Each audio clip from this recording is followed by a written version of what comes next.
మీకందరికీ వందనాలు.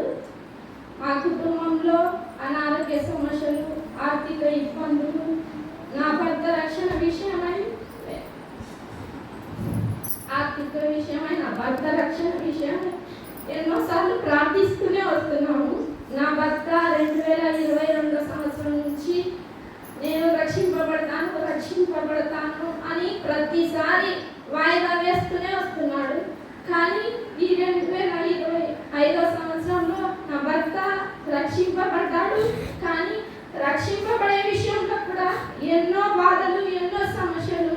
బాప్తిజం తీసుకునే ముందు కూడా మమ్మల్ని, మా కుటుంబాన్ని అపవాది ఎంతో శోధించింది.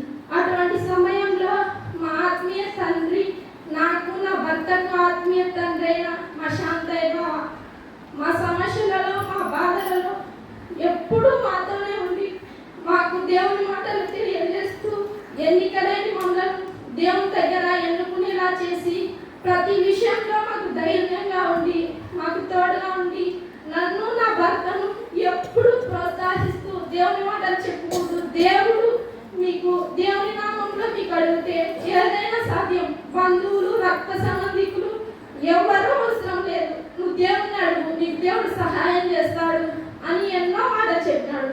నా భర్త వ్యసనపరుడైనాడు, చేతగాని తత్వంలో కూడా బ్రతికినాడు. కానీ ఎన్నో మాటలు నా భర్త చుట్టూ ముట్టినాయి. సొంత వారే మమ్మల్ని అవమానించారు, సొంత వారే మమ్మల్ని దూషించారు. అటువంటి స్థితిలో కూడా మా కుటుంబానికి ఆత్మీయ తండ్రి మా శాంతయ్య బావ, నా భర్త ఈరోజు రక్షణలో ఉండడానికి కారణం మా శాంతయ్య బావ. నా కుటుంబంలో మాకు రక్షణ కలిగి ఉన్న మా ఇంట్లో మా పెద్దలు కూడా రక్షింపబడ్డారు, కానీ వెనకబడిపోయినారు. ఈరోజు నేను నా భర్త రక్షణలో ఉందాం, మాకు ఈ సహాయాన్ని మేము ఇంత ప్రోత్సాహంగా ముందుకు వెళ్ళడానికి కారణం మా బావ. అలాగే నాకు ఒక కుమారుడు, కూతురు ఉంది. వాళ్ళు కూడా రక్షణలోనే ఉంది, దేవుని అందు భయభక్తులు కలిగి ఉండి దేవునికి లోబడి బ్రతకాలని, వారి కొరకు మీరు ప్రార్థన చేయాలని వేడుకుంటున్నాం. నా కూతురు సంవత్సర కాలం నుంచి మాటలు మింగుతుంది, అంటే బ్లడ్